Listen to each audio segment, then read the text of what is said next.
My name is Ian McPhail, and I will be discussing some of the unforeseen events which influenced our project, and briefly analyzing the effect they had on our project as a whole. In the early phases of our project, we were lucky to have our hardware vendor deliver our equipment 1 week early. This allowed us to begin installation 1 week early, and as a result, our entire schedule was pushed ahead by 1 week. Later in the project, as we were implementing the backup and recovery procedures for the SAN, we gained access to scripts automating the existing incremental backup process. By modifying these scripts to specify different network locations, we were able to save the time and effort of writing new ones to automate the backup process. There were two notable issues which created challenges for our project. The first was due to an altercation between two project team members. It became necessary to remove a staff member, Mr. Ryan Ginger, from the project. This resulted in his workload being distributed to other members of the project team. This ultimately delayed the completion of the project and increased the cost, as the members who picked up the slack had higher rates of pay than Mr. Ginger.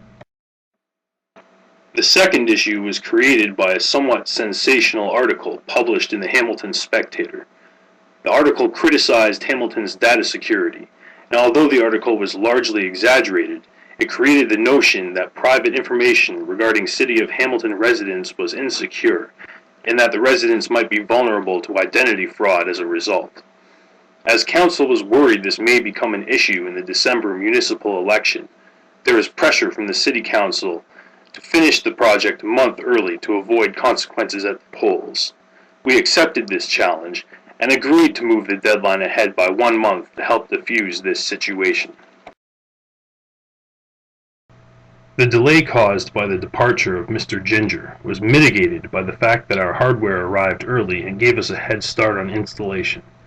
Furthermore, the time saved by reusing existing backup scripts with small modifications was of further benefit, and in the grand scheme of things, Mr. Ginger's departure was of little consequence to our time constraint. As for Council's request that the deadline for the project be moved ahead by a month, this also was of little consequence. Early in our planning phase, we had identified the time constraint as the easiest one to meet when compared with the scope and budget requirements. The last of our project activities was completed June 6th, several months ahead of the updated project deadline.